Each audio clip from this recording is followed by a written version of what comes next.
सहनाववतु सहनौ भुनक्तु सह वीर्यङ्करवावहै तेजस्विनावधीतमस्तु मा विद्विषावहै। ॐ शान्ति शान्ति शान्तिः। ॐ नारायणं पद्मभुवं वसिष्ठं शक्तिं च तत्पुत्रपराशरं च व्यासं शुकं गौडपदं महान्तं गोविन्दयोगीन्द्रमथस्य शिष्यं श्रीशङ्कराचार्यमथस्य पद्मपादं च हस्तामलकं च शिष्यम् तं तोटकं वार्तिककारमन्यान् अस्मद्गुरून् सन्ततमानतोऽस्मि शङ्करं शङ्कराचार्यं केशवं बादरायणं सूत्रभाष्यकृतौ वन्दे भगवन्तौ पुनः पुनः सूत्रभाष्यप्रणेतारौ वेदान्ताब्जप्रभाकरौ वन्दे परस्परात्मानौ बादरायणशङ्करौ श्रुतिस्मृतिपुराणानाम् आलयं करुणालयं नमामि भगवत्पादं शङ्करं लोकशङ्करं नमामि भगवत्पादशङ्करं लोकशङ्करं वन्दे तं सच्चिदानन्दं यतिवर्यं महामतिं वेदवेदान्तसारज्ञं सद्गुरुं प्रणतोऽस्म्यहम् सदाशिवसमारम्भां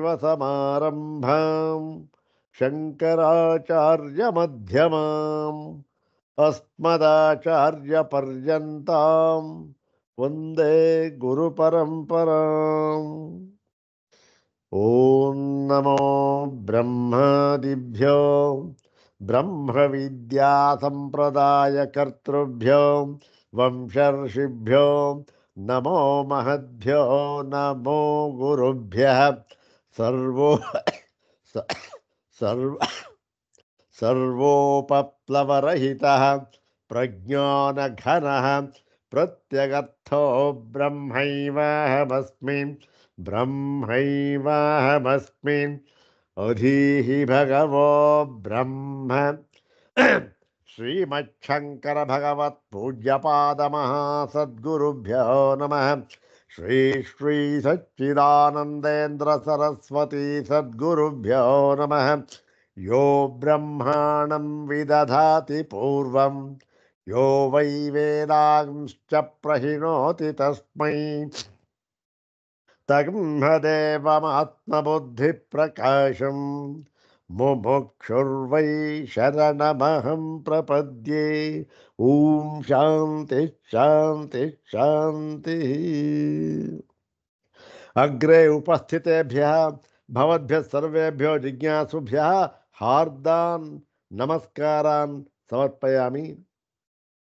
ब्रह्मसूत्र शांकर भाष्ये द्वितीयाध्याये तृतीये पादे चतुर्दश सूत्रैरुपनिबद्धे अस्मिन् त्रयोदशे उत्क्रांति गत्यधिकरणे तदुपनिबद्धं द्वादशं सूत्रं द्विवारं पठित्वा सूत्रार्थं तद्भाष्यभागं च यथाचार्यानुग्रहम् इदानीं विचारयामः। इदं सूत्रं पादादितः त्रिंशत्तमं सूत्रम्। सर्वाग्रे शंकर भगवत् पूज्यपादानां प्रशस्ति श्लोकमेकं पठित्वा तेषां पादारविन्दयोः शिरसा प्रणिपत्य अनुग्रहं च प्राप्य प्रकृतं त्रिंशत्तमं सूत्रं तद्भाष्यभागं च यथाचार्यानुग्रहम् इदानीं विचारयामः। ॐ यानुभूति स्वयं ज्योतिरादित्येषा न विग्रह शङ्कराख्या च तं नौमि ಸುರೇಶ್ವರ ಪದಾಸ್ಪದಂ. ಓಂ ಯಾನುಭೂತಿ ಸ್ವಯಂ ಜ್ಯೋತಿ ಆದಿತ್ಯೇಶಾನ ವಿಗ್ರಹ ಶಂಕರಾಖ್ಯಾ ಚ ತಂ ನೌಮಿ ಸುರೇಶ್ವರ ಪದಾಸ್ಪದಂ. ಅಥ ಶ್ರೀಮಚ್ಛಂಕರ ಭಗವತಃ ಕೃತೌ ಶಾರೀರಕಮೀಮಾಂಸಾ ಭಾಷ್ಯೇ ದ್ವಿತೀಯೇ ಅವಿರೋಧಾಧ್ಯಾಯೇ ತೃತೀಯೇ ಪಾದೇ ತ್ರಯೋದಶಂ ಚತುರ್ದಶ ಸೂತ್ರಾತ್ಮಕಂ ಉತ್ಕ್ರಾಂತಿಗತ್ಯಧಿಕರಣಂ. ಓಂ ಉತ್ಕ್ರಾಂತಿಗತ್ಯಾಗತೀನಾಂ ಓಂ ಸ್ವಾತ್ಮನಾಚೋತ್ತರಯೋಃ ಓಂ ನಾಣುರತಚ್ಛ್ರುತೇರಿತಿ ಚೇನ್ನೇತರಾಧಿಕಾರಾತ್ ಓಂ ಸ್ವಶಬ್ದೋನ್ಮಾನಾಭ್ಯಾಂಚ ಓಂ ಅವಿರೋಧಶ್ಚಂದನವತ್ ಓಂ ಅವಸ್ಥಿತಿವೈಶೇಷ್ಯಾದಿತಿ ಚೇನ್ನಾಭ್ಯುಪಗಮಾಧೃತಿಃ ಓಂ ಗುಣಾದ್ವಾಲೋಕವತ್ ಓಂ ವ್ಯತಿರೇಕೋ ಗಂಧವತ್ ಓಂ ತಥಾ ಚ ದರ್ಶಯತಿ ಓಂ ಪೃಥಗುಪದೇಶಾತ್ ಓಂ ತದ್ಗುಣಸಾರತ್ವಾತ್ತು ತದ್ವ್ಯಪದೇಶಃ ಪ್ರಾಜ್ಞವತ್ ಓಂ ಯಾವದಾತ್ಮಭಾವಿತ್ವಾಚ್ಚನ ದೋಷಸ್ತದ್ದರ್ಶನಾತ್ ಓಂ ಪುಂಸ್ತ್ವಾದಿವತ್ವಸ್ಯ ಸತೋಭಿವ್ಯಕ್ತಿಯೋಗಾತ್ ಓಂ ನಿತ್ಯೋಪಲಬ್ಧಿರುಪಲಬ್ಧಿ ಪ್ರಸಂಗೋನ್ಯತರ ನಿಯಮೋ ವಾನ್ಯಥಾ. ಏತಾನಿ ಸೂತ್ರಾಣಿ ತಸ್ಮಿನ್ ಅಧಿಕರಣೆ ಉತ್ಕ್ರಾಂತಿಗತ್ಯಧಿಕರಣೆ ಉಪನಿಬದ್ಧಾನಿ ಚತುರ್ದಶ ಸೂತ್ರಾಣಿ. ಇದಾನೀಂ ತತ್ರೈವ ಅಧಿಕರಣೆ ಉಪನಿಬದ್ಧಂ ಇದಾನೀಂ ತ್ರಿಂಶತ್ತಮಂ ಇದಾನೀಂ ದ್ವಾದಶತಮಂ ತಸ್ಮಿನ್ನೇವ ಸೂತ್ರೆ ಉಪನಿಬದ್ಧಂ ದ್ವಾದಶತಮಂ ಸೂತ್ರಂ ಇದಾನೀಂ ವಿಚಾರಯಾಮಃ. ಇದಂ ಸೂತ್ರಂ ಉತ್ಕ್ರಾಂತಿಗತ್ಯಧಿಕರಣೆ ದ್ವಾದಶಂ ಸೂತ್ರಂ ಪಾದಾದಿತಃ ತ್ರಿಂಶತ್ತಮಂ ಸೂತ್ರಂ. ಓಂ ಯಾವದಾತ್ಮಭಾವಿತ್ವಾಚ್ಚನ ದೋಷಸ್ತದ್ದರ್ಶನಾತ್ ಓಂ ಯಾವದಾತ್ಮಭಾವಿತ್ವಾಚ್ಚನ ದೋಷಸ್ತದ್ದರ್ಶನಾತ್. ಅಸ್ಯ ಸೂತ್ರಸ್ಯ ಪದವಿಭಾಗಃ ಅನ್ವಯಃ ಅನ್ವಯಾರ್ಥಃ ಏತತ್ ಸರ್ವಂ ಸಮಾಪ್ತಂ. ಇದಾನೀಂ ಪುನರೇಕವಾರಂ ಅನ್ವಯಂ ಪಶ್ಯಾಮಃ. ಏತಸ್ಯ ಸೂತ್ರಸ್ಯ ಅನ್ವಯಕ್ರಮಂ ಪಶ್ಯಾಮಃ ಪುನರೇಕವಾರಂ. ಚ ಯಾವದಾತ್ಮಭಾವಿತ್ವಾತ್ ಚ ಯಾವದಾತ್ಮಭಾವಿತ್ವಾತ್. ಯಾವದಾತ್ಮಭಾವಿತ್ವಾತ್ ಇತ್ಯುಕ್ತೆ ಯಾವತ್ ಬುದ್ಧ್ಯುಪಾಧ್ಯಾತ್ಮಭಾವಿತ್ವಾತ್ ಅಯಂ ಬುದ್ಧ್ಯಾದಿ ಸಂಬಂಧಃ ನ ದೋಷಃ ನ ದೋಷಾವಹಃ ಕುತಃ ತದ್ದರ್ಶನಾತ್. ತಥೈವ ತಥೈವ ಸರ್ವಸ್ಯಾಂ ಶ್ರುತೌ ಸರ್ವಸ್ಯಾಂ ಉಪನಿಷದಿ ತಥೈವ ದರ್ಶನಾತ್. ಅತಃ ಯಾವದಾತ್ಮಭಾವಿತ್ವಸ್ಯ ದರ್ಶನಾತ್. ಶ್ರುತೌ ಯಾವದಾತ್ಮಭಾವಿತ್ವಸ್ಯ ದರ್ಶನಾತ್ ಇತಿ.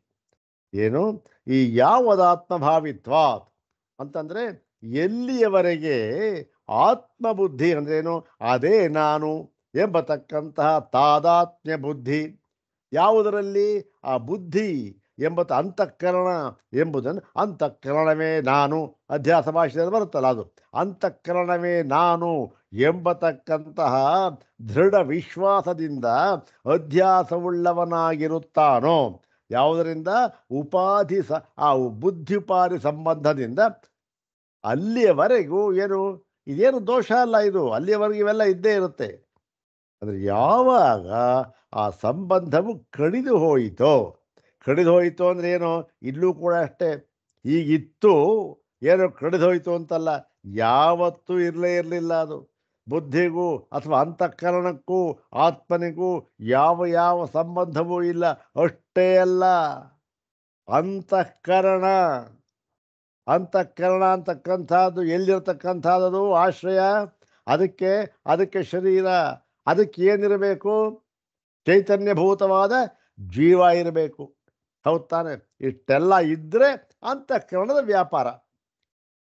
ಶರೀರವೇ ಇಲ್ಲದೆ ಇದ್ದರೆ ಅಂತಃಕರಣದ ವ್ಯಾಪಾರ ಎಲ್ಲಿ? ಶರೀರ ಇದ್ದು ಜೀವ ಇಲ್ಲದೆ ಇದ್ದರೆ ಅಂತಃಕರಣದ ವ್ಯಾಪಾರ ಎಲ್ಲಿ? ಏನಿಲ್ಲ. ಆದ್ದರಿಂದ ಯಾವುದು ಮುಖ್ಯ? ಜೀವ. ಈ ಜೀವ ಅಂತಕ್ಕಂಥದ್ದು ಶರೀರದಲ್ಲಿ ವ್ಯಾಪಾರ ಮಾಡ್ತಾ ಇದ್ದರೆ, ಚೈತನ್ಯ ರೂಪವಾಗಿ ಇದ್ದರೆ ಆಗ ಅಂತಃಕರಣ. ಆ ಅಂತಃಕರಣವನ್ನು ತಾನು ಎಂಬುದಾಗಿ ಮಾಡಿಕೊಂಡಾಗ ಇವೆಲ್ಲ ಸಂಸಾರ. ಅಲ್ಲಿಯವರೆಗೂ ಕೂಡ ಈ ಆತ್ಮನು ಅಣುಪ್ರಮಾಣನು ಎಂದು ಹೇಳಿದರೆ ಯಾವ ದೋಷವೂ ಇಲ್ಲ. ಎಲ್ಲಿಯವರೆಗೆ? ಆ ಒಂದು ಜ್ಞಾನವಾಗುವವರೆಗೆ. ಆದಮೇಲೆ ಯಾರು ಹೇಳಲೇಬೇಕಾದ್ದಿಲ್ಲ. ಆ ಜೀವ ಅಣು ಪ್ರಮಾಣ, ಈ ಪ್ರಮಾಣ, ಆ ಪ್ರಮಾಣ, ಶರೀರ ಪರಿಮಾಣ ಅಂತೆಲ್ಲ ಇದೆಯಲ್ಲ, ಅವೆಲ್ಲ ಏನಾಗುತ್ತೆ? ಹೊರಟೋಗಿಬಿಡುತ್ತೆ. ಯಾಕೆ ಹೊರಟೋಗುತ್ತೆ ಅಂದರೆ, ಮೊಟ್ಟ ಮೊದಲಿಗೆ ಅಂತಃಕರಣ ಎಂಬ ಒಂದು ಸ್ವತಂತ್ರ ತತ್ವವೇ ತನಗಿಂತ ಬೇರೆಯಾಗಿ ಇಲ್ಲ. ಆಯಿತು. ಮತ್ತು ಅದನ್ನು ಆಶ್ರಯಿಸ್ಕೊಂಡಿದ್ದೀರ, ಅದು ಆಶ್ರಯಿಸಿದಿಲ್ಲ. ಯಾವುದು? ಶರೀರ. ಅದೂ ಇಲ್ಲ. ಮತ್ತೆ ಅದಕ್ಕೆ ಚೈತನ್ಯವನ್ನು ಕೊಡತಕ್ಕಂಥ ಜೀವ ಇದೆಯಲ್ಲ, ಅದಂತೂ ಮೊದಲೇ ಇಲ್ಲ. ಜೀವ ಎಂಬತಕ್ಕಂತಹ ಆತ್ಮ ಭಿನ್ನವಾದ ಸ್ವತಂತ್ರವಾದ ಒಂದು ಅನಾತ್ಮ ವಸ್ತು, ತನಗಿಂತ ಭಿನ್ನವಾದ ಒಂದು ವಸ್ತು ಎಲ್ಲಿಯೂ ಇಲ್ಲ. ಯಾವ ಸಂದರ್ಭದಲ್ಲಿಯೂ ಇಲ್ಲ, ಯಾವಾಗಲೂ ಇಲ್ಲ. ಅಜ್ಞಾನದ ದೆಸೆಯಲ್ಲೂ ಇಲ್ಲ, ಅಜ್ಞಾನ ಇದ್ದಾಗಲೂ ಇಲ್ಲ, ಅಜ್ಞಾನದ ಹಿಂದೆಯೂ ಇಲ್ಲ, ಅಜ್ಞಾನದ ಮುಂದೆಯೂ ಇಲ್ಲ, ಯಾವಾಗಲೂ ಇಲ್ಲ. ಇದು ಇದು ಈ ಒಂದು ಸೂತ್ರದ ಒಂದು ಮುಖ್ಯವಾದ ಒಂದು ಅರ್ಥ. ಇದು ಅಂದ್ರೇನು? ಇದು ಅದ್ವೈತ ವೇದಾಂತಕ್ಕೆ ಏನಿರ್ತಕ್ಕಂಥ ಒಳ್ಳೆ ಈ ಒಂದು ಅತ್ಯಂತ ಪ್ರಭಾವಯುತವಾಗಿರತಕ್ಕಂತಹ ಒಂದು ಸೂತ್ರ ಇದು. ಎಲ್ಲ ಸರಿ, ಎಲ್ಲ ಏನಪ್ಪ ಸಂಸಾರ ಅಲ್ಲಿ ಅಷ್ಟೇ. ಎಲ್ಲಿಯವರೆಗೆ ಆ ಒಂದು ಅಧ್ಯಾಸ ಅಂತಕ್ಕಂಥದ್ದು ಇರುತ್ತೋ ಅಲ್ಲಿಯವರೆಗೆ. ಮತ್ತೆ ಅಣು ಅವೆಲ್ಲ, ಅಯ್ಯೋ ಅಣು ಪರಿಮಾಣ ಅವೆಲ್ಲ ಅಲ್ಲಿವರೆಗೆ ಇದ್ದೇ ಇರುತ್ತೆ. ಅವೆಲ್ಲ ಯಾರು ಅಲ್ಲುಗಳದಿಲ್ಲ. ಶಂಕರಾಚಾರ್ಯ ಎಲ್ಲೂ ಅಲ್ಲುಗಳದಿಲ್ಲ. ಈ ನಮ್ಮ ಒಂದು ವ್ಯವಹಾರ ಸಂಬಂಧ ಅನುಭವ ಅಂತೇನಿದೆ, ಇವಾಗ ಅನುಭವಿಸ್ತಾ ಇದ್ದೀವಲ್ಲ ನಾವು, ಈ ಅನುಭವವನ್ನು ಯಾವತ್ತೂ ತಳ್ಳಿ ಹಾಕಿಲ್ಲ. ಅವರನ್ನ ಇಲ್ಲವೇ ಇಲ್ಲ ಅಂತ ಎಲ್ಲೂ ಹೇಳಿಲ್ಲ. ಮತ್ತೇನು ಹೇಳಿದ್ದಾರೆ? ಇವೆಲ್ಲವೂ ಕೂಡ ಸ್ವಪ್ನ ದೃಶ. ಸ್ವಪ್ನದಲ್ಲಿ ತೋರ್ತಾ ಇರುತ್ತೆ, ಅಲ್ಲೂ ನಿಜ ತಾನೆ. ಅಷ್ಟೇ ಹೇಳಿರತಕ್ಕಂಥದ್ದು, ಇನ್ನೇನು ಹೇಳಿಲ್ಲ. ಯಾವಾಗ ಜ್ಞಾನವಾಯಿತೋ ಇವು ಯಾವುದೂ ಕೂಡ ಹೇಳ ಹೆಸರಿಲ್ಲದೆ ಹೋಗಿಬಿಡುತ್ತದೆ. ಎಲ್ಲಿಗೆ ಹೋಗ್ಬಿಡುತ್ತೆ? ಹೋಗ್ಬಿಡೋಕ್ಕೆ ಎಲ್ಲರೂ ಜಾಗ ಇದ್ದಿರ್ತಾನೆ ಹೋಗ್ಬಿಡೋದಕ್ಕೆ. ತನಗಿಂತ ಭಿನ್ನವಾದ ಇನ್ನೊಂದು ಜಾಗ ನೋಡಿ, ಎಷ್ಟು ವ್ಯಾಪಕವಾದ ಅರ್ಥ. ಎಲ್ಲಿಗೆ ಹೋಗ್ಬಿಡುತ್ತೆ? ತನಗಿಂತ ಭಿನ್ನವಾದ ಇನ್ನೊಂದು ಜಾಗ ಅಂತಲೇ ಇಲ್ಲ, ತನಗಿಂತ ಭಿನ್ನವಾದ ಇನ್ನೊಂದು ಅನಾತ್ಮ ತತ್ವ ಅಂತಲೇ ಇಲ್ಲ. ಯಾವುದು ಎಲ್ಲಿಗೆ ಹೋಗೋದು? ಏನೂ ಇಲ್ಲ. ಹೋಗೋದು ಇಲ್ಲ, ಬರೋದು ಇಲ್ಲ. ಇದು ಅದ್ವೈತ ದರ್ಶನದ ನಿಜವಾದ ಸಿದ್ಧಾಂತ. ಇದು ನೋಡೋಣ. ಇದರಲ್ಲಿ ಸ್ವಲ್ಪ ಎಷ್ಟಾಗಿತ್ತು ಇಲ್ಲ, ಇವತ್ತು ಇದನ್ನು ಎಲ್ಲ ನೋಡ್ಬೇಕಾ, ಸೂತ್ರದ ಭಾಷ್ಯ ಭಾಗ ನೋಡಬೇಕು. ನೋಡಿ, 140ನೇ ಭಾಷ್ಯ ಭಾಗ. ಸ್ಯಾದೇತತ್ ಯದಿ ಬುದ್ಧಿಗುಣಸಾರತ್ವಾತ್ ಆತ್ಮನಃ ಸಂಸಾರಿತ್ವಂ ಕಲ್ಪ್ಯೇತ ತತೋ ಬುದ್ಧ್ಯಾತ್ಮನೋಃ ಭಿನ್ನಯೋಃ ಸಂಯೋಗಾವಸಾನಂ ಅವಶ್ಯಂ ಭಾವಿ ಇತ್ಯತಃ ಬುದ್ಧಿ ವಿಯೋಗೇ ಸತಿ ಆತ್ಮನಃ ವಿಭಕ್ತಸ್ಯ ಅನಾಲಕ್ಷ್ಯತ್ವಾತ್. ಅತ್ಯಂತ ಪ್ರಮುಖವಾಗಿರ್ತಕ್ಕಂತಹ ಒಂದು ವಾಕ್ಯ, ಮತ್ತು ಎಲ್ಲರೂ ಕೇಳತಕ್ಕಂಥ ವಾಕ್ಯ ಇದು. ಎಲ್ಲರೂ ಇದೇ ಆಕ್ಷೇಪಣೆ ಹಾಕ್ತಾರೆ. ಎಲ್ಲರೂ ಅಂದರೆ ಯಾರು? ಬೇರೆ ದ್ವೈತಿಗಳಲ್ಲ, ಅದ್ವೈತಿಗಳೇ ಹಾಕ್ತಕ್ಕಂಥ ಆಕ್ಷೇಪಣೆ ಇದು. ಬಹಳ ಬಹಳ ಮುಖ್ಯವಾದ ಆಕ್ಷೇಪಣೆ. ಏನು ಆಕ್ಷೇಪಣೆ ಅಂದರೆ, ಸ್ವಾಮಿ ನೋಡಿ, ನೀವು ಏನು ಹೇಳಿದ್ರಿ? ಇದು ಬುದ್ಧಿ ಎಂಬ ಉಪಾಧಿಯ ಸಂಬಂಧದಿಂದ ಏನಾಗಿದೆ? ಈ ಸಂಸಾರಿತ್ವ ಬಂದಿದೆ ನಮಗೆ. ಹೌದು ತಾನೆ? ಇಲ್ಲದೇ ಇದ್ರೆ ಇಲ್ಲ ಅಂತ ಹೇಳಿದ್ರಿ. ಸ್ವಾಮಿ ಸರಿಯಾಗಿ ಕೇಳಿ ನೀವು ಅಂತ ಹೇಳಿಬಿಟ್ಟ. ಏನಂತರ? ಬುದ್ಧಿ ಎಂಬ ಉಪಾಧಿಯ ಸಂಬಂಧದಿಂದ, ಅದರ ಸಂಘದಿಂದ, ಅದರ ಸಂಪರ್ಕದಿಂದ ಏನಾಗಿದೆ? ಸಂಸಾರಿತ್ವ ಬಂದಿದೆ. ಅಲ್ಲಿಗೇನಾಯಿತು ನೋಡಿ, ಹೇಗಾಯಿತು ಇದು ಅಂತಂದರೆ, ಹಾಲು ಮತ್ತು ಕಾಫಿಯ ಡಿಕಾಕ್ಷನ್ ಇದರ ಒಂದು ಸಂಯೋಗದಿಂದ ಕಾಫಿ ಎಂಬ ಪದಾರ್ಥ ಉಂಟಾಗಿದೆ.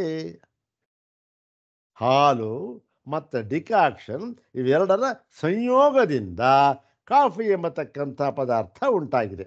ಅದೇ ರೀತಿ ಬುದ್ಧಿ ಮತ್ತು ಆತ್ಮ ಇವೆರಡರ ಸಂಯೋಗದಿಂದ ಸಂಸಾರ ಎಂಬತಕ್ಕಂಥದ್ದು ಪ್ರಾಪ್ತವಾಗಿದೆ. ಹೌದು ತಾನೆ? ಅಲ್ಲ ಸ್ವಾಮಿ, ಇವಾಗ ನೀವು ಅದ್ವೈತ ಅದ್ವೈತ ಅಂತ ಹೇಳ್ತಿದ್ದೀರಲ್ಲ, ದ್ವೈತ ಅಲ್ಲ. ಇಲ್ಲಿ ಏನಾಯಿತು? ತ್ರೇಧ, 3 ಥರ ಆಗೋಯ್ತು. ಏನು? ಹಾಲು ಒಂದು, ಡಿಕಾಕ್ಷನ್ ಒಂದು, ಅದರ ಪ್ರಾಡಕ್ಟು ಕಾಫಿ ಅದೊಂದು. ಅಲ್ಲಿಗೆ ಏನಾಯಿತು? ಹಾಲು ಅಂತಲೂ ಇರಬೇಕು, ಡಿಕಾಕ್ಷನ್ ಅಂತಲೂ ಇರಬೇಕು, ಎರಡರ ಸಂಯೋಗ ಅಂತಲೂ ಇರಬೇಕು. ಆಯಿತು. ಅಲ್ಲಿಗೆ ಏನಾಯಿತು? ಅಕಸ್ಮಾತು ಹಾಲು ಅಂತಕ್ಕಂಥದ್ದು ಇಲ್ಲ ಅಂತನ್ನಿ, ಬರೀ ಡಿಕಾಕ್ಷನ್ ಒಂದೇ ಇತ್ತು.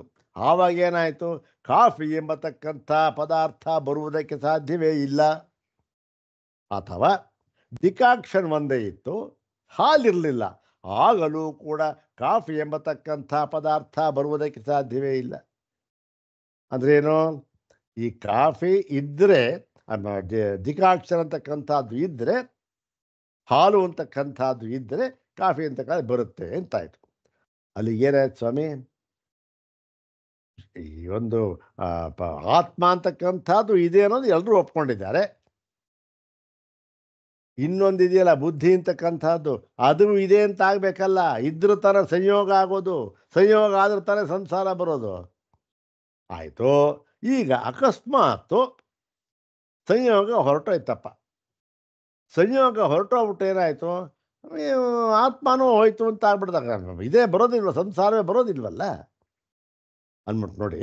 ಆ ಬುದ್ಧ್ಯಾತ್ಮ ಭಿನ್ನಯೋ ಸಂಯೋಗಾವಸಾನಂ ಅವಶ್ಯಂಭ. ಈ ಸಂಯೋಗ ಅಂತಕ್ಕಂಥದ್ದು ಆಗಬೇಕು. ಸಂಯೋಗ ಆಗದೇ ಇದ್ದರೆ ಏನಾಗುತ್ತೆ? ಆವಾಗ ಬುದ್ಧಿ ವಿಯೋಗೇ ಸತಿ. ಬುದ್ಧಿ ಹೊರಟಾಯಿತು, ಸಂಯೋಗ ಆಗದೆ ಬುದ್ಧಿ ಇಲ್ಲ ಅಂತ ಇಟ್ಕೊಳ್ಳಿ. ಆವಾಗ ಏನಾಗುತ್ತೆ? ಆತ್ಮನಃ ವಿಭಕ್ತಸ್ಯ ಅನಾಲಕ್ಷ್ಯತ್ವಾತ್. ಆವಾಗ ಏನಾಗಬೇಕು? ಈ ಒಂದು ಆ ವಿಭಕ್ತವಾಗಿರತಕ್ಕಂಥ ಆತ್ಮ ಕಂಡು ಬರಲೇಬಾರ್ದಾಗಿತ್ತು. ಯಾಕೆ ಅಂತಂದರೆ, ಅವನು ಇದರೊಂದಿಗೆ ಸೇರಿದರೆ ಮಾತ್ರ ಸಂಸಾರಿತ್ವ ಬರತಕ್ಕಂಥದ್ದು. ಸಂಸಾರ ಅಂತ ಕಂಡು ಬರಬಾರ್ದಾಗಿತ್ತು. ಕಂಡು ಬರಬಾರ್ದಾಗಿತ್ತು ಅಂತ ನೀವು ಹೇಳಿಬಿಟ್ರೆ ಕಾಣ್ತಾ ಇದೆಯಲ್ಲ ಸ್ವಾಮಿ. ಆದ್ದರಿಂದ ಏನಾಯಿತು? ಈ ಬುದ್ಧಿ ವಿಯೋಗ ಸ್ಥಿತಿ ಆತ್ಮ ಅನಾಲಕ್ಷ್ಯ ಕಂಡುಬಾರ್ದು. ಮತ್ತು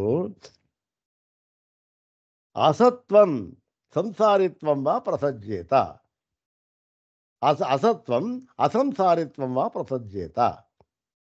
ಏನಾಯಿತು? ಅಸತ್ವ ಇಲ್ಲ ಅಂತಾಗಲಿ, ಸಂಸಾರಿತ್ವ ಅಂತಕ್ಕಂಥದ್ದು ಇಲ್ಲ ಅಂತಕ್ಕಂಥದ್ದು ಪ್ರಾಪ್ತವಾಯಿತು.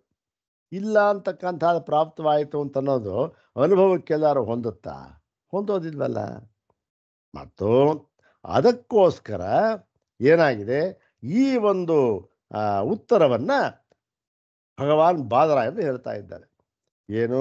ನೋಡಪ್ಪ, ನಾವು ನೋಡಿ, ಇದು ಇಲ್ಲಿ ಇದುವರ ತನಕ ಆಯ್ತು, ಗೊತ್ತಾಯ್ತಲ್ಲ. ಇದು ಹೇಳ್ತಕ್ಕಂಥದ್ದು ಇದು ಅದ್ವೈತ ಸಿದ್ಧಾಂತ. ಇಲ್ಲಿ ಏನು ಹೇಳ್ತಾರೆ? ಅದಕ್ಕೋಸ್ಕರ ಬಾದರಾಯಣರು ಯಾವದಾತ್ಮಭಾವಿತ್ವ ಚಲದೋಷ ತದ್ದರ್ಶನಾತ್ ಅಂತ ಹೇಳಿದ್ರು. ಏನು ಹೇಳಿದ್ರು? ನಾವು ಡಿಕಾಕ್ಷನ್ ಇಲ್ಲ, ಹಾಲು ಒಂದೇ ಇರ್ತಕ್ಕಂಥದ್ದು. ಮತ್ತೆ ಈ ಕಾಫಿ ಅಂತಕ್ಕಂಥದ್ದು ಪದಾರ್ಥ ಇದೆ ಅಂತಲಾಗಲಿ, ಅಥವಾ ಡಿಕಾಕ್ಷನ್ನು ಇಲ್ಲ, ಕಾಫಿನೂ ಇಲ್ಲ ಅಂತಕ್ಕಂಥದ್ದಾಗಲಿ ನಾವು ಹೇಳಲೇ ಇಲ್ಲ. ಮತ್ತೆ ಹೇಳಿದ್ರಲ್ಲ ಸ್ವಾಮಿ, ಅದು ಯಾವಾಗ ಹೇಳಿದ್ದು ಅಂತಂದರೆ, ಅದು ಪರಮಾರ್ಥ ದೃಷ್ಟಿಯಿಂದ ಹೇಳಿದ್ದು. ಎಲ್ಲಿಯವರೆಗೆ ಈ ವ್ಯವಹಾರ ಅಂತ ಇರುತ್ತೋ ಅಲ್ಲಿಯವರೆಗೂ ಕೂಡ ಡಿಕಾಕ್ಷನೂ ಇದೆ, ಕಾಫಿನೂ ಇದೆ, ಎಲ್ಲ ಹಾಲು ಇದೆ, ಎಲ್ಲ ಪ್ರತಿಯೊಂದು ಇದ್ದೇ ಇದೆ. ನಾವು ಯಾವುದೂ ಕೂಡ ಇಲ್ಲ ಎಂಬುದಾಗಿ ಹೇಳುತ್ತಿಲ್ಲ. ಆದರೆ ಎಲ್ಲಿಯವರೆಗೆ ಇದೆ ಇವೆಲ್ಲ? ಈ ಒಂದು ಯಾವದಾತ್ಮಭಾವಿ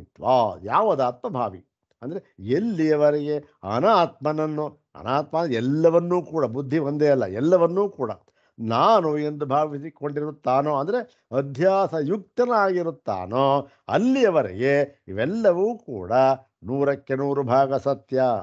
ಎಲ್ಲವೂ ಇದ್ದೇ ಇದೆ.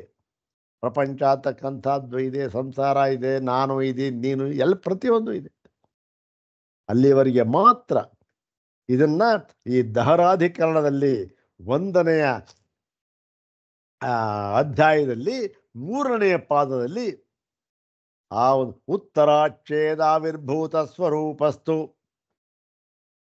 ಅಂತ ಹೇಳಿ, ದಹರ ಉತ್ತರೇಭ್ಯ ಅಂತ ಬರುತ್ತಲ್ಲ, ಅಲ್ಲಿ ಆ ಉತ್ತರಾಚ್ಛೇದಾವಿರ್ಭೂತ ಸ್ವರೂಪಸ್ತು ಅನ್ನುವಾಗ ಆಚಾರ್ಯರು ಸೊಗಸಾಗಿ ನಿರೂಪಣೆ ಮಾಡಿದ್ದಾರೆ. ಅಲ್ಲಿ ಅದನ್ನೇ ಇಲ್ಲೂ ಹೇಳ್ತಾ ಇದ್ದಾರೆ. ಮತ್ತು ನೇಯಂ ಅನಂತರ ನಿರ್ದಿಷ್ಟ ದೋಷ ಪ್ರಾಪ್ತಿ ಆಶಂಕನೀಯ. ಆದ್ದರಿಂದ ನ ಇಯಂ, ಇದು ಈ ಅನಂತರ ಅಂದರೆ ಈಗ ಅಂದರೆ ಇದಾನಿ, ಮತ್ತು ಅನಂತರ ಅಂದರೆ ನ ಅಂತರಂ ಅನಂತರಂ ಅಂತ, ಅಂದರೆ ಅಂತರ ಇಲ್ಲದೆ ಇರತಕ್ಕಂಥದ್ದು, ಅಂದರೆ ಈಗಿರ್ತಕ್ಕಂಥದ್ದು, ಕಾಲದ ಅಂತರ ಇಲ್ಲದೆ ಇರತಕ್ಕಂಥದ್ದು ಅಂದರೆ ಈಗ ಅಂತ. ಈಗ ನೀವು ಹೇಳಿದ್ದೀರಲ್ಲ ನಿರ್ದಿಷ್ಟವಾದ ದೋಷ, ಅದು ಬಂದುಬಿಡುತ್ತೆ ಅಂತಕ್ಕಂಥ ಶಂಕೆ ಮಾಡೋ ಹಾಗೇ ಇಲ್ಲ. ಯಾಕೆ? ನಾವು ಎಲ್ಲಿವರೆಗೆ ಅಧ್ಯಾಸ ಇರುತ್ತೋ ಅಲ್ಲಿವರೆಗೆ ಇವೆಲ್ಲ ಇದೆ ಅಂತ ಒಪ್ಕೊಂಡಿದ್ದೀವಲ್ಲ. ಅಧ್ಯಾಸ ಇಲ್ಲ ಅಂದರೆ ಇಲ್ವೇ ಇಲ್ಲ, ಯಾವುದೂ ಇಲ್ಲ. ಇದು ತರ್ಕಕ್ಕೂ ಹೊಂದುತ್ತೆ, ಮತ್ತೆ ಅನುಭವಕ್ಕೂ ಹೊಂದುತ್ತೆ, ದೃಷ್ಟಾಂತಕ್ಕೂ ಹೊಂದುತ್ತೆ. ಅದೇ ತಾನೆ? ಎಲ್ಲಿಯವರೆಗೆ ಅವನಿಗೆ ಒಂದು ಕಾಮ, ಆಸೆ, ಬೈಕೆ, ರಾಗ ಅಂತಕ್ಕಂಥದ್ದು ಇರುತ್ತೋ ಅಲ್ಲಿಯವರೆಗೆ ಎಲ್ಲ ಇರುತ್ತೆ. ಕಾಫಿ ಕುಡಿಬೇಕು ಅಂತ ಇರುತ್ತೆ, ಹಾಲು ಬೇಕು ಅಂತಿರುತ್ತೆ, ಡಿಕಾಕ್ಷನ್ ಇರುತ್ತೆ, ಪ್ರತಿಯೊಂದು ತಗೋಬೇಕು ಅಂತಿರುತ್ತೆ. ಹಾಲಿಲ್ಲ ತಗೊಂಬ ಅಂತಾನೆ, ಹೀಗಾಗಿ ಹಾಕು ಅಂತಾನೆ, ಎಲ್ಲವೂ ಇರುತ್ತೆ, ಪ್ರತಿಯೊಂದು ಸತ್ಯನೇ. ಆದರೆ ಯಾವಾಗ ಆ ಸಂಬಂಧದ ಅಂದ್ರೇನು, ಕಾಫಿಯ ಸಂಬಂಧ ರಾಗನೇ ಹೋಗಿಬಿಡುತ್ತೋ, ಆ ಸಂಬಂಧ ಹೋಗಿಬಿಡುತ್ತೋ, ಆವಾಗ ಏನು ಇದ್ರ ಬಗ್ಗೆ ಯಾವುದು ಇಲ್ಲವೇ ಇಲ್ಲ, ಏನಿದೆ ಅಷ್ಟು ಬಿಟ್ಟು ಏನಂತ ಇದಕ್ಕೆಲ್ಲ ಸಂಬಂಧವೇ ಇಲ್ಲ. ಹಾಗೆ ಏನಾಗುತ್ತೆ ಆಶಂಕ. ಯಾಕೆ ಅಂದರೆ ಯಾವದಾತ್ಮಭಾವಿತ್ವಾದ್ ಬುದ್ಧಿ ಸಂಯೋಗಸ್ಯ, ಅಂದರೆ ಈ ಬುದ್ಧಿಯ ಸಂಯೋಗ ಅಂತ ಇದೆಯಲ್ಲ, ಬುದ್ಧಿಯು ಆತ್ಮನಲ್ಲಿ ಬೆರೆತಾಗ ಅಂದರೆ ಬೆರೆಯೋದು ಯಾವಾಗ ಆಗುತ್ತೇನೋ, ಯಾವಾಗ ಅಂತಂದರೆ ಬುದ್ಧಿಯನ್ನೇ ತಾನೆಂದು ಮಾಡಿಕೊಂಡಿರುವಾಗ ಅಷ್ಟೇ. ಅದು ಇಲ್ಲದೆ ಇದ್ದರೆ ಬೆರೆಯೋದು ಇಲ್ಲ, ಎಂಥದಿಲ್ಲ.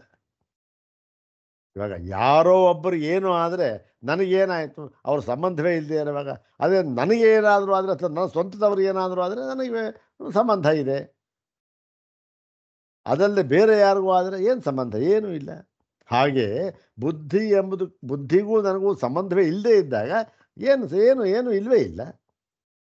ಹಾಗೆ ಯಾವತ್ತು ಅಯಮಾತ್ಮ ಸಂಸಾರಿ ಭವತಿ, ಯಾವತ್ತು ಅಸ್ಯ ಸಮ್ಯಕ್ ದರ್ಶನೇನ ಸಂಸಾರಿತ್ವಂ ನ ನಿವರ್ತತೆ, ತಾವತ್ ಅಸ್ಯ ಬುದ್ಧಿಯ ಸಂಯೋಗೋ ನ ಶಾಮ್ಯತೆ.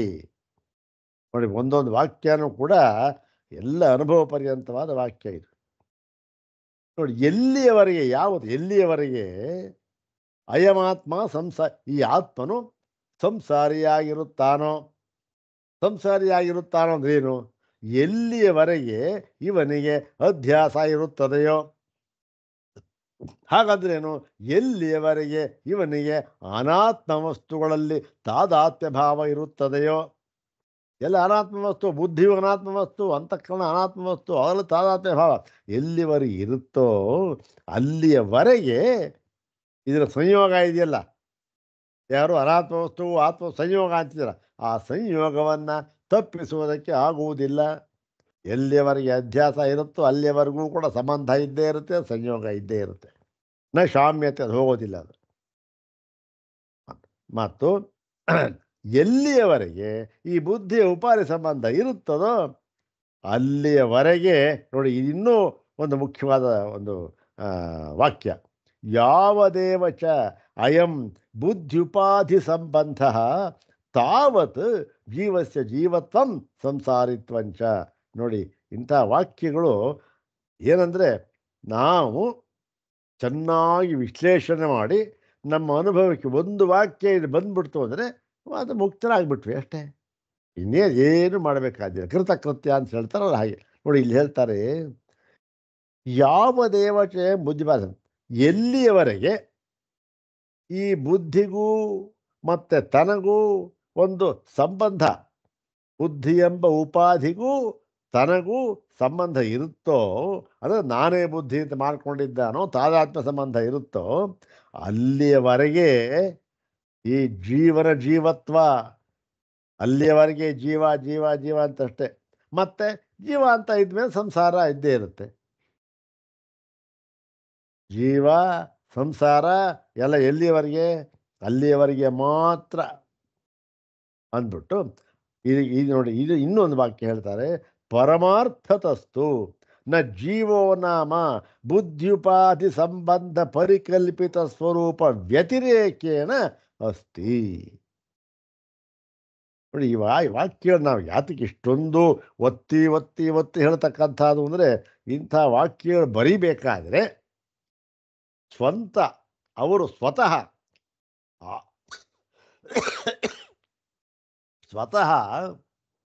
ಆ ಮಹಾತ್ಮರು ಬ್ರಹ್ಮನಿಷ್ಠರಾಗಿ ಇಲ್ಲದೆ ಹೋಗ್ಬಿಟ್ರೆ ಇಂಥವಾಗಿ ಬರೆಯೋದಕ್ಕಾಗುತ್ತಾ? ಬರೋದೇ ಇಲ್ಲ. ನೋಡಿ, ಇಲ್ಲಿ ಹೇಳ್ತಾರೆ, ಪರಮಾರ್ಥ ದೃಷ್ಟಿಯಿಂದ ನೋಡುವುದಾದರೆ ಇದ್ಯಾವುದು? ಇವೆಲ್ಲ ಅಪರಮಾರ್ಥ ದೃಷ್ಟಿ. ಯಾವುದು?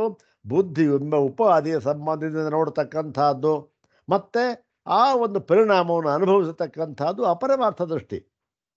ಹಳದಿ ಕೆಳಕ ಹಾಕ್ಕೊಳ್ಳೋದು, ಆಮೇಲಿಂದ ಯಾವುದೋ ಒಂದು ಹಾಲನ್ನು ಹಳದಿ ಬಣ್ಣ ಆಗಿದೆ ಅಂತ ನೋಡೋದು, ಹಾಲು ಹಳದಿ ಬಣ್ಣ ಅಪರಮಾರ್ಥ. ಇವೆಲ್ಲ ಪರಮಾರ್ಥ ಏನು ಅಂತ ತೆಗೆದುಬಿಟ್ಟು ನೋಡೋದು ಅಷ್ಟೆ. ಹೀಗೆ ತೆಗೆದುಬಿಟ್ಟು ನೋಡಿದಾಗ ಪರಮಾರ್ಥವಾಗಿ ನ ಜೀವೋ ನಾಮ, ಜೀವ ಅಂತಕ್ಕಂಥ ಯಾವನ್ರಿ ಇದ್ದಾರೆ, ಎಲ್ಲಿದ್ದಾರೆ, ಯಾವನ ಜೀವ? ಜೀವೋ ನಾಮ ಬುದ್ಧಿಪಾರಿ ಸಂಬಂಧ ಪರಿಕಲ್ಪಿತ ಸ್ವರೂಪ ವ್ಯತಿರೇಕೇನ, ಅಂದರೆ ಬುದ್ಧಿ ಎಂಬ ಉಪಾಧಿಯ ಸಂಬಂಧದಿಂದ ಇವನ್ಯಾರು ಜೀವ ಪರಿಕಲ್ಪಿತ, ಬರೀ ಕಲ್ಪನೆ ಒಂದಷ್ಟೇ, ಒಂದು ಕಲ್ಪಿತ, ಒಂದು ನಿಜವಾಗಿ ಇಲ್ಲವೇ ಇಲ್ಲ, ಬರೀ ಕಲ್ಪಿತ ಸ್ವರೂಪ ಒಂದು ಇದೆಯಲ್ಲ. ಬುದ್ಧಿ ಉಪಾರ ಸಂಬಂಧ ಕಲ್ಪಿತ, ಇದನ್ನು ಬಿಟ್ಟು ಇದಕ್ಕೆ ಹೊರತುಪಡಿಸಿಬಿಟ್ರೆ ಜೀವ ಅಂತಕ್ಕಂಥದ್ದು ಯಾವನಾರು ಇದ್ದಾನ? ಯಾವನೂ ಇಲ್ಲ.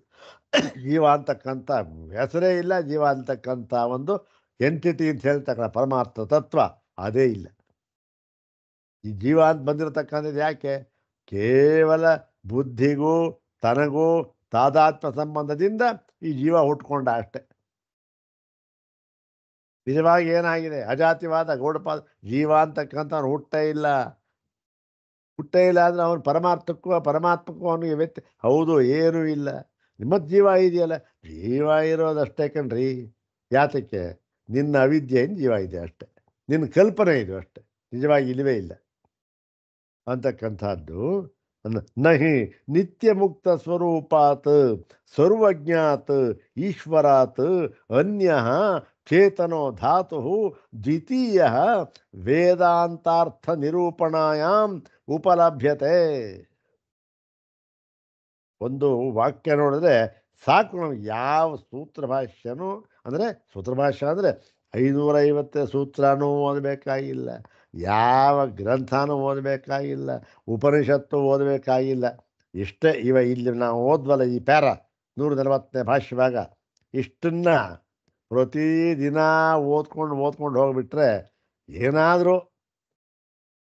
ನಮ್ಮ ಒಂದು ಯಾವುದೋ ಒಂದು ಕರ್ಮ ವಿಪಾಕ ಆಯಿತು, ಈ ಒಂದು ಅನುಭವಕ್ಕೆ ಬಂದುಬಿಟ್ರೆ ಇಲ್ಲಿದು ಅಲ್ಲಿ ಮುಕ್ತರಾಗ್ಬಿಟ್ಟು ಯಾವುದು ಬೇಕಿಲ್ಲ. ಹಾಗೆ ಇದೆ ವಾಕ್ಯಗಳು ನೋಡಿ, ಒಂದೊಂದು ವಾಕ್ಯಗಳು ಏನು, ನಹಿ ನಿತ್ಯ ಮುಕ್ತ ಸ್ವರೂಪಾತ್ ಸರ್ವಜ್ಞಾತ್ ಈಶ್ವರಾತ್ ಅನ್ಯ ಚೇತನೋ ಧಾತು ದ್ವಿತೀಯ ವೇದಾಂತಾರ್ಥ ನಿರೂಪಣಾಯ ಎಲ್ಲಿಯೂ ಕೂಡ ಉಪನಿಷತ್ತುಗಳು ವಿವರಣೆಯನ್ನು ಕೊಡುವಾಗ, ಯಾವುದೇ ಉಪನಿಷತ್ತಾಗ್ಬಿಟ್ಟು ಅದು ಎಲ್ಲ ಉಪನಿಷತ್ತುಗಳು ಕೂಡ ತಮ್ಮ ವಿವರಣೆಯನ್ನು ಕೊಡುವಾಗ, ತಮ್ಮ ಸಿದ್ಧಾಂತವನ್ನು ಹೇಳುವಾಗ ಎಲ್ಲಿಯೂ ಕೂಡ ಏನು ಹೇಳಿದ್ದಾರೆ ಗೊತ್ತು, ನಿತ್ಯ ಮುಕ್ತನಾದ ನಿತ್ಯ ಮುಕ್ತ ಸ್ವರೂಪದವನಾದ ಸರ್ವಜ್ಞ ಮತ್ತು ಈಶ್ವರ ಎಲ್ಲರನ್ನೂ ಈಶ್ವರ ಇವೆಲ್ಲ ನೋಡಿ, ಇವೆಲ್ಲ ಅದೇ ಅಧ್ಯಾರೋಪ ದೃಷ್ಟಿ ಹೇಳೋ ಮಾತಷ್ಟೆ. ಯಾವುದು ಇಲ್ಲದೆ ಏನು ಹೇಳೋದು ಇವೆಲ್ಲ ಅಧ್ಯಾರೋಪ ದೃಷ್ಟಿ. ಹಾಗೆ ಇದಕ್ಕೆ ಇವರಿಗಿಂತ ಅನ್ಯ ಇನ್ನೊಬ್ಬ ಚೇತನನಾದ ಒಂದು ಧಾತು ವಸ್ತು ಅಂತಕ್ಕಂಥದ್ದು, ಎರಡನೆಯ ವಸ್ತು ಅಂತಕ್ಕಂಥದ್ದು ನ ಎಲ್ಲಿಯೂ ಇಲ್ಲ. ಈ ಒಂದು ಪರಮಾತ್ಮನಿಗಿಂತ ನಿತ್ಯ ಮುಕ್ತನು, ನಿತ್ಯ ಬುದ್ಧನು ಮತ್ತೆ ಸರ್ವಜ್ಞನೂ ಆದ ಈ ಪರಮಾತ್ಮನಿಗಿಂತ ಭಿನ್ನನಾಗಿರತಕ್ಕಂತಹ ಎರಡನೆಯ ಇನ್ನೊಂದು ವಸ್ತುವನ್ನ ಉಪನಿಷತ್ತುಗಳಲ್ಲಿ ಎಲ್ಲಿಯೂ ಕೂಡ ಹೇಳಿಲ್ಲ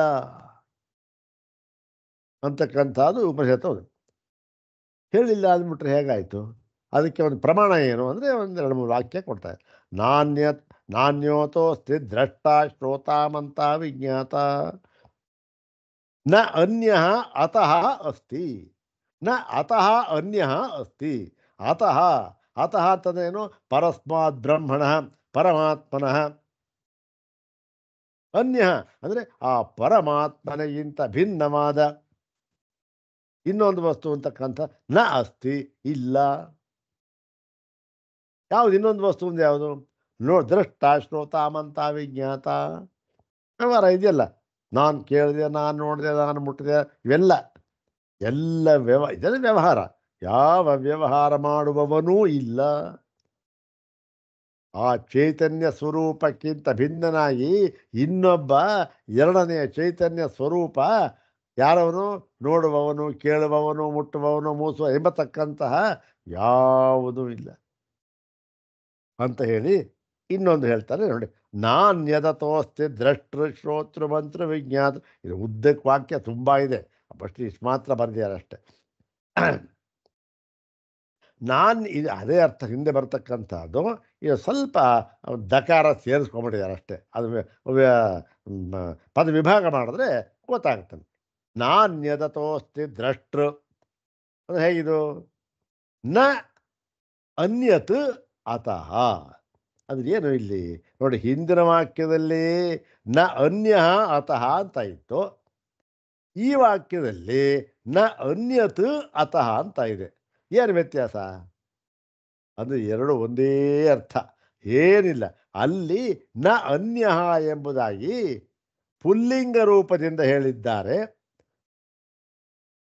ಮತ್ತು ಇಲ್ಲಿ ನ ಅನ್ಯತ್ ಎಂಬುದಾಗಿ ನಪುಂಸಕಲಿಂಗ ರೂಪದಿಂದ ಹೇಳಿದ್ದಾರೆ. ಅಷ್ಟೇ ವ್ಯತ್ಯಾಸ. ನ ಅನ್ಯತ್ ನ ಅನ್ಯತ್ ಅತಃ ಅಸ್ತಿ. ಅತಃ ಅತಃ ಅಂತಂದ್ರೆ ಏನು? ಅತಃ ಅಂತಂದ್ರೆ ಅತಃ ಪರಮಾತ್ಮನಃ, ಆ ಪರಮಾತ್ಮನಿಗೆ ಪಂಚಮೇ ಭಕ್ತಿ, ಪರಮಾತ್ಮನಿಗಿಂತ ಅನ್ಯತ್ ಬೇರೆಯ ಒಂದು ಇನ್ನೊಂದು ನ ಅಸ್ತಿ. ಅನ್ಯತ್ ಅಸ್ತಿ ನ ಅನ್ಯತ್ ನ ಅಸ್ತಿ. ಅಲ್ಲಿ ಅನ್ಯ ನ ಅಸ್ತಿ. ಅಲ್ಲೇನೋ ಇಲ್ಲಿ ಅನ್ಯತ್ ವಸ್ತು ನಾಸ್ತಿ ಅಂತ ಇಲ್ಲಿ ಅನ್ವಯ ಮಾಡ್ಕೋಬೋದು ನಪುಂಸಕಲಿಂಗ. ಅಲ್ಲಿ ಅನ್ಯ ವಿಷಯ ನಾಸ್ತಿ ಅಷ್ಟೇ, ಪುಲ್ಲಿಂಗ ಐತಿ ನಪುಂಸಕ. ಏನಾಯಿತು ಅದು? ಇದು ಎರಡೂ ಕೂಡ ಬೃಹದಾರಣ್ಯಕದಲ್ಲಿ ಬರ್ತಕ್ಕಂಥ ಮಾತು. ಇನ್ನು ತತ್ವಮಸಿ ಅದೇನು? ಆ ಎರಡನೇ ವಸ್ತು ಕಾಣ್ತಾ ಇದೆಯಲ್ಲ ಬೇಕಾದಷ್ಟು ಅಂತಂದರೆ ಅದೇನಪ್ಪ? ತತ್ ತ್ವಂ ಅಸಿ, ತ್ವಂ ತದೇವ ಅಸಿ. ನೀನೇ ಅದಾಗಿದ್ದೀಯ ಅಂದ್ಬಿಟ್ಟು ಆ ಪರಮಾತ್ಮನೇ ಅವೆಲ್ಲವೂ ಕೂಡ ತೋರ್ತಾ ಇದೆಯಲ್ಲ, ಅವೆಲ್ಲವೂ ಯಾವುದು? ಅವೆಲ್ಲವೂ ಕೂಡ ಪರಮಾತ್ಮನೇ ಆಗಿದೆ ಅಂತ ಹೇಳಿದ್ರೆ ಏನಾಯಿತು? ಪರಮಾತ್ಮನಿಗಿಂತ ಭಿನ್ನವಾಗಿ ಇನ್ನೊಂದು ವಸ್ತು ಅಂತ ಇಲ್ಲ. ಕಾಣ್ತಾ ಇದೆಯಲ್ಲ, ಕಾಣ್ತಾ ಇದೆಯಲ್ಲ ಅಂದರೆ ನಾಮರೂಪಾತ್ಮಕ, ಅದೇ ಹೇಳಿದೆಯಲ್ಲ. ಏ ಒಂದೇ ಒಂದು ಇರ್ತಕ್ಕಂಥದ್ದು ಮಣ್ಣು ಮುದ್ದೆ ಅಂತಕ್ಕಂಥದ್ದು ಪರಮಾರ್ಥ. ಇವೆಲ್ಲ ಏನು ವಿಕಾರ ಕಾರ್ಯ ಅಷ್ಟೆ. ವಿಕಾರ ಕಾರ್ಯ ಅಂದ್ರೇನು? ಇರುತ್ತೆ ಹೋಗುತ್ತೆ, ಶಾಶ್ವತ ಅಲ್ಲ. ಆ ಬುದ್ಧಿ, ಮಡಕೆ ಅನ್ನೋ ಬುದ್ಧಿ ಇರೋವರೆಗೆ ಮಡಕೆ ಇರುತ್ತೆ. ಮಡಕೆ ಅನ್ನೋ ಬುದ್ಧಿ ಹೋದ್ಮೇಲೆ ಮಡಕೆ ಇಲ್ಲ, ಏನೂ ಇಲ್ಲ, ಬಂಡೋಯ್ತು ಅಷ್ಟೆ. ಅಂಗಡಿಯರಿಗೆ ತಗೊಂಡು ಹೋಗೋವರೆಗೆ ಚಿನ್ನದ ಆಭರಣವನ್ನು ಅಂಗಡಿಗೆ ತಗೊಂಡು ಹೋಗೋವರೆಗೆ ನಮಗೇನಾಗಿರುತ್ತೆ? ಓ ಸರ ಬಳೆ ಅದು ಇದು ಅಂತೆಲ್ಲ ಇರುತ್ತೆ. ಓ ಸರ ತೊಗೊಂಡ್ಯಾ, ಬಳೆ ತೊಗೊಂಡ್ಯಾ, ಎಲ್ಲ ತೊಗೊಂಡ್ಯಾ. ಅಂಗಡಿಗೆ ಹೋದ್ಮೇಲೆ ಅವನೇನು ಎಲ್ಲ ಒಟ್ಟಿಗೆ ತೂಗು ಹಾಕ್ತಾನೆ, ಸ್ವಾಮಿ ಬಂಗಾರ ಎಷ್ಟಿದೆ ಅಂತ ಅಷ್ಟೇ. ದೃಷ್ಟಿ ಅಷ್ಟೇ, ಅಲ್ಲಿ ಹೋಗೋವರೆಗದು ಆಮೇಲಿಲ್ಲ. ಇಲ್ಲೂ ಅದೇ ಥರ ತತ್ವಮಸಿ ಮತ್ತೆ ಅಹಂ ಬ್ರಹ್ಮಾಸ್ಮಿ ಇತ್ಯಾದಿ ಶ್ರುತಿ ಶತೇಭ್ಯ. ನೋಡಪ್ಪ, ನಾವು ಒಂದು 4-5 ಶ್ರುತಿ ಕೊಟ್ಟಿದ್ದೇವೆ. ಮತ್ತು ಇದರ ಉದಾಹರಣೆಯನ್ನು ಹೇಳೋದಾದರೆ 100 ಶ್ರುತಿಗಳಿದೆ.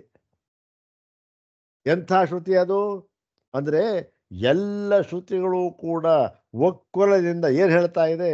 ನಹಿ ನಿತ್ಯ ಮುಕ್ತ ಸ್ವರೂಪಾತ್ ಸರ್ವಜ್ಞಾತ್ ಈಶ್ವರಾತ್ ಅನ್ಯ ಚೇತನೋ ಧಾತು ದ್ವಿತೀಯ ವೇದಾಂತಾರ್ಥ ನಿರೂಪಣಾಯ ನೈವ ಉಪಲಭ್ಯತೆ. ಎಲ್ಲೂ ಕಂಡಿಲ್ಲ, ಎಲ್ಲ ಅದನ್ನೇ ಹೇಳೋದು ಅಂತ ಹೇಳಿ ಈ ಒಂದು ಮತ್ತೆ ಅಲ್ಲಿ ಏನಾಯಿತು? ಈ ಸೂತ್ರಕ್ಕೆ ಯಾವದಾತ್ಮಭಾವಿ ಇಷ್ಟೇ ತಾತ್ಪರ್ಯ. ಎಲ್ಲವೂ ಕೂಡ ದ್ವೈತ ವಸ್ತು ಇದೆ, ಇಲ್ಲ ಅಂತ ನಾವು ಹೇಳ್ತಾ ಇದ್ದ. ಆದರೆ ಅದು ಎಲ್ಲಿಯವರೆಗೆ ಇದೆ ಅಂತಕ್ಕಂಥದ್ದು ಅದರ ಪರಮಾರ್ಥ ಸ್ವರೂಪವು ನಮಗೆ ಗೊತ್ತಾಗುವವರೆಗೆ. ಎಷ್ಟು ಉದಾಹರಣೆ ಕೊಡೋದು? ಉದಾಹರಣೆ ಕೊಟ್ಟು ಸಾಕಾಗಿದೆ, ಹೌದು ತಾನೆ? ಈಗ ನೋಡಿ, ಹಾವು ಏನಾಗಿದೆ ಸ್ವಾಮಿ? ಹಾವು ನಿಜವಾಗಲೂ ಇದೆ. ಹೊಡೆದ, ಹೆದರದ, ದೊಣ್ಣೆ ತಗೊಂಡ, ಯಾರನ್ನೋ ಕರೆದ, ಏನೋ ಮಾಡ್ದ. ಎಲ್ಲಿಯವರೆಗೆ ಹಾವ್ರ ಬುದ್ಧಿ ಇರುತ್ತೆ? ಎಲ್ಲಿಯವರೆಗೆ ಹಾವ್ರ ಬುದ್ಧಿ ಇರುತ್ತೆ ಅಂದರೆ, ಆ ತೋರ್ತಾ ಇದೆಯಲ್ಲ ಹಾವು, ಆ ತೋರ್ತಾ ಇರ್ತಕ್ಕ ನಾವು ನಿಜವಾಗಲೂ ಇದೆ ಅಂತ ಒಪ್ಕೊಂಡಿದ್ದೇವೆ. ಆ ಇದೆ ಅಂತ ಒಪ್ಕೊಂಡಿರ್ತಕ್ಕಂಥ ಹಾವಿದೆಯಲ್ಲ, ಆ ಹಾವಿನ ಪರಮಾರ್ಥ ಸ್ವರೂಪವು ನಮಗೆ ತಿಳಿಯುವವರೆಗೆ ಅಷ್ಟೆ. ಆ ಹಾವಿನ ಪರಮಾರ್ಥ ಸ್ವರೂಪ ನಮಗೆ ತಿಳಿಯುವವರೆಗೆ ಏನಾಗಿದೆ? ಅದು ಓಹೋ, ಯಾರು ಇವನು, ಯಾರಪ್ಪ ಇದು? ಹಾವೇ ಹಾವೇ. ಒಂದು ಸಾರಿ ಅದರ ಪರಮಾರ್ಥ ಸ್ವರೂಪ ಏನದು? ನಿಜವಾಗ ಅಲ್ಲ, ಹಾವಲ್ಲ, ಪರಮಾರ್ಥ ಸ್ವರೂಪ ಹಗ್ಗ ಅದರದ್ದು. ಆ ಹಗ್ಗ ಅದು ಗೊತ್ತಾಗ್ಬಿಟ್ರೆ ಎಲ್ಲೋಯ್ತು ಹಾವು? ಆ ಹಗ್ಗದಲ್ಲೇ ಲೀನವಾಯಿತು ಅಂತ ಹೇಳೋಣ, ಇಲ್ಲ ನಾಶವಾಗೋಯ್ತು, ಹಾವು ಇಲ್ಲ ಕಣ್ರಿ ನಾಶವಾಗೋಯ್ತು ಅಂತ ಹೇಳೋಣ, ಸುಟ್ಟೋಯ್ತು ಅಂತ ಹೇಳೋಣ, ಏನು ಹೇಳೋಣ? ಏನನ್ನೂ ಹೇಳುವುದಕ್ಕೆ ಆಗುವುದಿಲ್ಲ. ಯಾಕೆ? ಏನಾದರೂ ನಾವು ಹೇಳಬೇಕಾದ್ರೆ ಹಾವು ಒಂದು ಪಕ್ಷ ಅಲ್ಲಿ ಪರಮಾರ್ಥವಾಗಿ ಇದ್ದು ಬಿಟ್ಟಿದ್ದರೆ ಆಗ ಹೇಳ್ಬೋದಾಗಿತ್ತು. ಇಲ್ಲ ರೀ, ಹಾವು ಸತ್ತೋಯ್ತು, ಹಾವು ನಾಶವಾಗೋಯ್ತು, ಹಾವು ಹೊರಟೋಯ್ತು, ಹಾವು ಆ ಬೆಳಗೊಳಗೆ ಹೋಗಿ ಸೇರ್ಕೊಂಡ್ಬಿಡ್ತು, ಏನೋ ಹೇಳ್ಬೋದಾಗಿತ್ತು. ಹಾವು ಎಂಬತಕ್ಕಂಥ ವಸ್ತುವೇ ಇಲ್ಲ ಅಂತ ಆದಾಗ ಆ ಹಾವು ಎಲ್ಲಿ ಹೋಯ್ತು, ಎಲ್ಲಿ ಬಂತು, ಯಾವುದರಲ್ಲಿ ಲೀನವಾಯಿತು, ಇವೆಲ್ಲ ಎಲ್ಲಿ ಬರುತ್ತೆ ಸ್ವಾಮಿ ಪ್ರಶ್ನೆ? ಎಲ್ಲ ಕೇಳ್ತಾ ಇರ್ತಾರಲ್ಲ, ಈ ಜೀವ ಓ ಪರಮಾತ್ಮನಲ್ಲಿ ಲೀನವಾಗಿ ಬಿಟ್ಟ. ಎಲ್ಲ ಬರೀ ಸುಳ್ಳು ಸುಳ್ಳು ಸುಳ್ಳು, ಅಬದ್ಧ ಅಷ್ಟೆ. ಏನು ಲೀನವಾಗಿಬಿಡೋದು? ಹಾವು, ಆ ಹಾವಿನ ಜ್ಞಾನ ಹೋಯಿತು, ಅದರ ಪರಮಾರ್ಥ ಜ್ಞಾನ ಆಯಿತು, ಹಗ್ಗ ಅಂತ ಗೊತ್ತಾಯಿತು. ಹಾವು ಓಹೋ ಹಗ್ಗದಲ್ಲಿ ಲೀನವಾಗಿ ಹೋಯಿತು. ಹಾಸ್ಯಾಸ್ಪದ, ಹೌದಾನೆ? ಹಾವು ಹಗ್ಗದ ಲೀನವಾಗಿ ಹೋಗೋದಕ್ಕೆ ಇದ್ದಿದ್ರೆ ತಾನೇಪ್ಪ ಲೀನವಾಗಿ ಹೋಗೋದು. ಮತ್ತೆ ನಾಶವಾಗೋಯ್ತು. ಎಲ್ಲಿ ನಾಶವಾಗೋಯ್ತು? ಇದ್ರೆ ಎಲ್ಲರೂ ಒಂದೇ ಉತ್ತರ, ಇದ್ರೆ ತಾನೇಪ್ಪ ನಾಶವಾಗೋದು, ಲೀನವಾಗೋದು, ಹೊರಟೋಗೋದು, ಎಲ್ಲಾಗೋದು. ಇಲ್ವಲ್ಲ. ಆದ್ದರಿಂದ ಯಾವ ಒಂದು ಹೊರಟೋಯ್ತು ಅಂತಾಗಲಿ, ಮತ್ತು ಈ ಮೋಕ್ಷ ನನಗಾಯಿತು ಅಂತಾಗಲಿ, ಅಜ್ಞಾನ ಹೋಯಿತು ಅಂತಾಗಲಿ, ಎಲ್ಲ ಏನೂ ಇಲ್ಲ. ಎಲ್ಲಿಯವರೆಗೆ ಇವೆಲ್ಲ? ಎಲ್ಲಿಯವರೆಗೆ ನಮ್ಮ ಈ ಅಧ್ಯಾಸ, ತಾದಾತ್ಮ್ಯ, ಅಜ್ಞಾನ ಅಂತಕ್ಕಂಥದ್ದು ಇದೆಯೋ ಅಲ್ಲಿಯವರೆಗೆ ಇವೆಲ್ಲ ಇದ್ದೇ ಇರುತ್ತೆ ಅಂತ ಹೇಳಿ, ಈಗ ಈ ಒಂದು ನೋಡಿ, ಎಂಥ ಈ ಸೂತ್ರಗಳನ್ನು ನಾವು ಯಾವತ್ತೂ ಮರಿಬಾರ್ದು. ಯಾ ತಲೆ ತಲೆ ತುಂಬಿಕೊಂಡಿದ್ಬಿಟ್ರೆ ಏನಾಗುತ್ತೆ, ಯಾವತ್ತೂ ಒಂದೊಂದು ಅನುಭವಕ್ಕೆ ಬರುತ್ತೆ ಬಿಡಿ. ಬಂದ್ಬಿಟ್ಟು ಈಗ ಹಾಂ, ಅದರದ್ದೇ ಈ ಬುದ್ಧಿ ಸಂಬಂಧ ಎಲ್ಲಿವರೆಗಿದೆ? ಪರಮಾರ್ಥ ಜ್ಞಾನ ಆಗುವವರೆಗೆ ಅಂತಂತಂದರು. ಪರಮಾರ್ಥ ಜ್ಞಾನ ಅಂದ್ರೆ ಏನು? ಪರಮಾರ್ಥ ಜ್ಞಾನವೇ ಮುಕ್ತಿ. ಹೀಗೆ ಇನ್ನೊಂದು ಮುಖ್ಯವಾದ ವಿಚಾರ ಹೇಳ್ತಾರೆ. ಅಲ್ಲಿ ಏನಾಯಿತು? ಪರಮಾರ್ಥ ಜ್ಞಾನವೇ ಮುಕ್ತಿ ಅಂತ ಹೇಳಿದಾಗ ಪರಮಾರ್ಥ ಜ್ಞಾನದಿಂದ ಮುಕ್ತಿ ಅನ್ನುವುದು ಹೊಂದುವುದಿಲ್ಲ ಅಂತಾಯಿತು. ನೋಡಿ, ಪರಮಾರ್ಥ ಜ್ಞಾನವೇ ಮುಕ್ತಿ ಅನ್ನೋದಕ್ಕೂ ಪರಮಾರ್ಥ ಜ್ಞಾನದಿಂದ ಮುಕ್ತಿ ಅನ್ನೋದಕ್ಕೂ ಎಷ್ಟು ವ್ಯತ್ಯಾಸ! ನೋಡೋದಕ್ಕೇನು ಅಂಥ ವ್ಯತ್ಯಾಸ ಏನು ಕಾಣೋದಿಲ್ಲ, ಆದರೆ ಬಹಳ ಬಹಳ ವ್ಯತ್ಯಾಸ. ಪರಮಾರ್ಥ ಜ್ಞಾನದಿಂದ ಮುಕ್ತಿ ಅಂದರೆ ಸರಿಯಾಗಿದೆಯಲ್ಲ ಸ್ವಾಮಿ, ಪರಮಾರ್ಥ ಜ್ಞಾನದಿಂದ ತಾನೇ ಮುಕ್ತಿ ಆಗೋದು. ನೀವೇ ಹೇಳಿದ್ರಲ್ಲ ಅಜ್ಞಾನ ಹೋದೊರ್ತು ಇದಾಗೋದಿಲ್ಲ ಅಂತ. ಅಜ್ಞಾನ ತಾನೆ ಅಂದರೆ ಇಲ್ಲಿ ನೋಡಿ, ಹೇಳಿ ಅರ್ಥ ಇರುತ್ತೆ. ಪರಮಾರ್ಥ ಜ್ಞಾನದಿಂದ ಮುಕ್ತಿ ಅಂದರೆ ಈಗ ನಾನು ಬದ್ಧನಾಗಿದ್ದೇನೆ, ನಾನು ಮುಕ್ತನಾಗಬೇಕು ಎಂದು ಬಯಸಿದ್ದೇನೆ. ಆಯಿತು, ಈಗ ಬದ್ಧನಾಗಿದ್ದೇನೆ ಒಂದಂಶ, ಮುಕ್ತನಾಗಬೇಕು ಎಂಬ ಬಯಕೆ ಇದೆ ಇನ್ನೊಂದು ಅಂಶ. ಏನು ಮಾಡಬೇಕು? ಅದಕ್ಕೆ ಒಂದು ಸಾಧನ ಬೇಕಲ್ಲ. ಯಾವುದರಿಂದ ಮುಕ್ತನಾಗೋದು ನಾನು ಅಂದರೆ ಅದಕ್ಕೆ ಯಾವುದು? ಜ್ಞಾನ ಸಾಧನ. ಜ್ಞಾನವೆಂಬ ಸಾಧನದಿಂದ ಅಂತ ಹೇಳಿದರೆ ಇದು ಶುದ್ಧಾಂಗ ತಪ್ಪು. ಜ್ಞಾನ ಸಾಧನವೂ ಅಲ್ಲ, ಮುಕ್ತಿ ಸಾಧ್ಯವಂತೂ ಅಲ್ಲವೇ ಅಲ್ಲ. ಮತ್ತು ನೀನಿದೆಯಲ್ಲ, ನೀನು ಆ ಜ್ಞಾನಕ್ಕೆ ಕರ್ತೃವೂ ಅಲ್ಲ. ಜ್ಞಾನವಾಗಬೇಕಾದ್ರೂ ನಿನಗೆ ಜ್ಞಾನ ಸಾಧನ, ಅದರ ಒಂದು ಫಲ ಏನೋ ಮುಕ್ತಿ ಅಂತಕ್ಕಂಥ ಸಾಧ್ಯ. ಮುಕ್ತಿ ಇದಲ್ಲ, ಹೀಗಲ್ಲ. ಮತ್ತೇನು ಜ್ಞಾನ ಹೇಳಿದ್ರಲ್ಲ ಅಂತಂದರೆ ನೋಡಿ, ತತ್ವ ಸಮನ್ವಯಾತ್ ಅನ್ನೋ ಸೂತ್ರದಲ್ಲಿ ಸೊಗಸಾಗಿ ಹೇಳಿದ್ದಾರೆ. ಅವಿದ್ಯಾ ಕಲ್ಪಿತ ಭೇದ ನಿವೃತ್ತಿ ಪರತ್ವಾಚ್ಛಾಸ್ತ್ರಸ್ಯ. ಶಾಸ್ತ್ರ ಏನು ಮಾಡೋದು ಕಣ್ರಿ, ನೀನು ಯಾವತ್ತೂ ನಿತ್ಯ ಬುದ್ಧ ನಿತ್ಯ ಮುಕ್ತನೇ. ಶಾಸ್ತ್ರ ಏನು ಮಾಡುತ್ತೆ?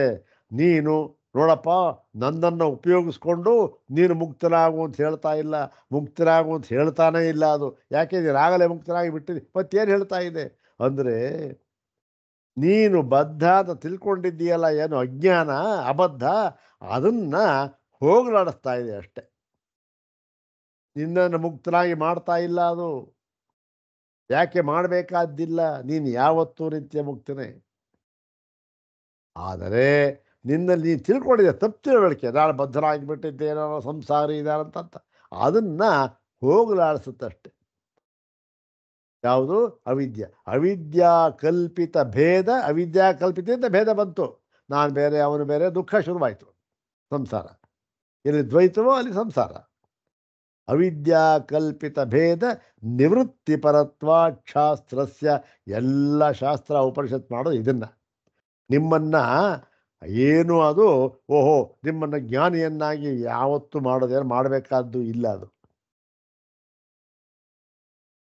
ಜ್ಞಾನಂತೂ ಇದಂತಯ ವಿಷಯಭೂತಂ ಬ್ರಹ್ಮ ಪ್ರತಿಪಿಪಾದಯಿಷತಿ.